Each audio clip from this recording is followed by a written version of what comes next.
Hi dear students, मैं उम्मीद करता हूँ कि आप सब बच्चे खैर आफियत से होंगे। आज का हमारा सेशन जनरल साइंस के ऊपर है, जिसमें हम कुछ ऐसे क्वेश्चंस को डिस्कस करेंगे जो कि प्रीवियस ईयर्स में कई सारे एग्जाम्स में पूछे गए हैं। तो मैं आप बच्चों से रिक्वेस्ट करता हूँ, आप इस सेशन को अटेंटिवली देखो और खुद से कोशिश करो क्वेश्चंस को आंसर देने का। So without wasting our precious time, let us move to our first question. Our first question is, which of the following disease is caused by bacteria. यहाँ पर आपसे पूछा गया है कि बैक्टीरिया से कौन सी डिजीज अकर होती है। First, malaria, kala azar, cholera, none of these. I hope आप बच्चों ने सही आंसर चूज किया होगा and our right answer is option number C, cholera is the bacterial disease जो कि आपको याद रखना है। And cholera is caused by the vibrio cholerae, जो कि आपको याद रखना है। Now let's move to our next question. What is the full form of AIDS? Acquired immunodeficiency syndrome, acquired immediate deficiency syndrome, acquired immunodeficiency symptoms।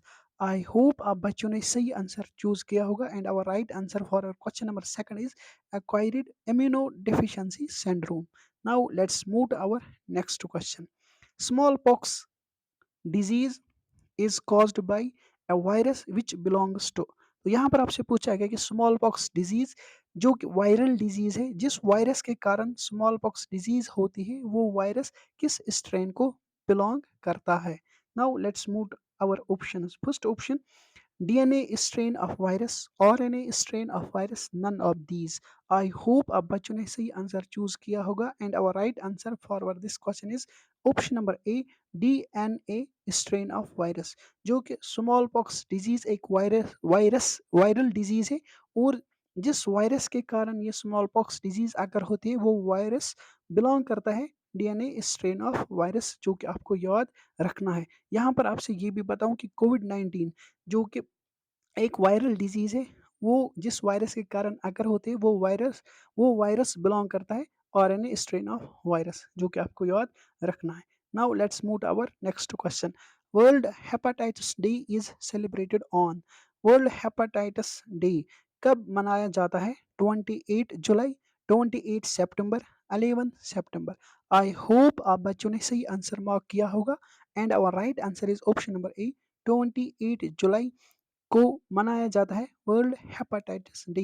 And hepatitis is a viral disease, जो कि आपको याद रखना है, and it is inflammation of liver. Now let's move to our next question. Which of the following is the actual site of gaseous exchange in human respiratory system. यहाँ पर आपसे पूछा गया कि ह्यूमन रेस्पिरेटरी सिस्टम में वो कौन सा आर्गन है जहाँ पर गैसेस एक्सचेंज होते हैं। First, larynx, trachea, alveoli, bronchi। So our right answer for this question is alveoli is the site of exchange of gases is in human respiratory system, जो कि आपको याद रखना है। ये क्वेश्चन कई सारे एग्जाम्स में पूछा गया है। Our question number 6 is, transport of water and mineral nutrients in plants is done by। जो कि प्लांट्स में ट्रांसपोर्ट वाटर होता है एंड मिनरल न्यूट्रिएंट्स ट्रांसपोर्ट होते हैं फ्रॉम रूट्स टू लीव्स, ये किसके कारण होते हैं। Now let's see options. First, xylem, phloem, parenchyma, sieve tubes. I hope आप बच्चों ने सही आंसर चूज किया होगा and our right answer is option number A, xylem is responsible for transport of water and mineral nutrients in plants, जो कि आपको याद रखना है। Now and for food transport उसके लिए रेस्पॉन्सिबल होता है फ्लोयम। यहाँ पर जो हमारा ऑप्शन नंबर बी है, phloem is responsible for the transportation of food in plants. And xylem is unidirectional, ये आपको याद रखना है। जाइलम एक ऐसा वास्कुलर टिश्यू है जो कि रेस्पॉन्सिबल है वाटर एंड मिनरल न्यूट्रिएंट्स के लिए, और ये यूनिडायरेक्शनल है। ये क्वेश्चन भी पूछा जाता है। और फ्लोयम जो है, जो कि responsible for transport of food in plants and it is bidirectional, ये आपको याद रखना है। Now let's move our next question. Which of the following is a living tissue in plant? Xylem. Xylem में कौन सा टिश्यू लिविंग पाया जाता है? First, parenchyma, xylem fibres, xylem tracheid, xylem vessels. I hope आप बच्चों ने सही आंसर चूज किया होगा and our right answer is option number A, parenchyma.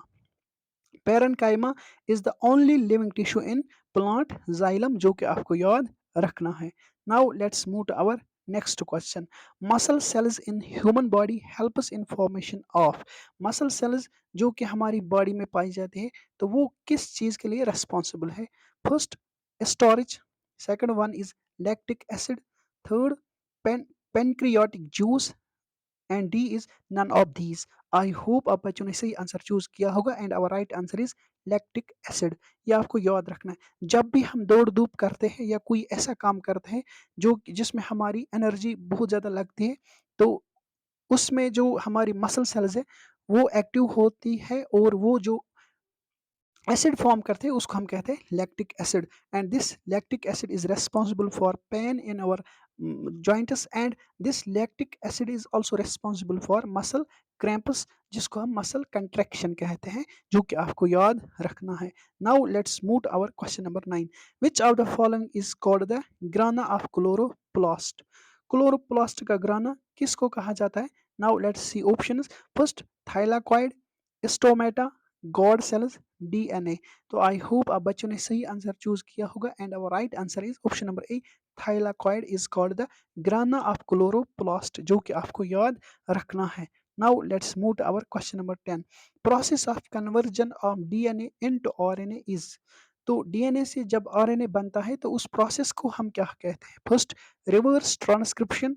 Our option number B is, यहाँ पर ये ऑप्शन नंबर बी है, और option number B is transcription, option number C is translation, and option number D is none of these. I hope आप बच्चों ने सही answer choose किया होगा and our right answer is option number B, transcription. जब भी DNA से RNA बनता है तो उस प्रोसेस को हम कहते हैं ट्रांसक्रिप्शन, और जब आरएनए से रिटर्न डीएनए बन जाता है तो उस प्रोसेस को हम कहते हैं रिवर्स ट्रांसक्रिप्शन, जो कि आपको याद रखना है। अब अगर आरएनए से अगर आरएनए से प्रोटीन्स बन जाते हैं, जब आरएनए फिर प्रोटीन्स में कन्वर्ट होता है, तो उस प्रोसेस को हम कहते हैं ट्रांसलेशन, जो कि ऑप्शन नंबर सी पर यहाँ पर हमें देखने को मिलता है। ये आप याद रखोगे। मैं यहाँ पर लिखने की कोशिश करूंगा। ये अगर डीएनए से आरएनए बनता है तो उस प्रोसेस को हम कहते हैं ट्रांसक्रिप्शन, जो कि आपको याद रखना है। अब अगर आरएनए से तो प्रोटीन्स में कन्वर्ट होते हैं आरएनए, तो उस प्रोसेस को हम कहते हैं क्या? उस प्रोसेस को हम कहते हैं ट्रांसलेशन, जो कि आपको याद रखना है। Now let's move to our next question. Which of the following is called the king of chemicals? First, sulfuric acid, nitrate, hydrochloric acid, lactic acid. I hope आप बच्चों ने सही आंसर चूज किया होगा and our right answer is sulphuric acid, जो कि आपको याद रखना है, is called the king of chemicals. तो मैं बस यहीं पर रेप अप सेशन करता हूं। तो अब हम अपने अगले सेशन में मिलते हैं, और हाँ, उससे पहले मैं आप बच्चों से रिक्वेस्ट करता हूं कि अगर आप इस चैनल पर नए हैं तो please do subscribe this channel and don't forget to press on a bell icon so that you never miss any important update. चलो अब हम मिलते हैं अपने अगले सेशन में, और कुछ इंटरेस्टिंग और नए क्वेश्चंस के साथ, जो कि बहुत ही ज़्यादा इंपॉर्टेंट रहेंगे और पूछे जाते हैं एग्जाम्स में बार बार। तो आप बने रहिए मेरे साथ। तब तक के लिए मैं और आप बाय बाय, टेक केयर।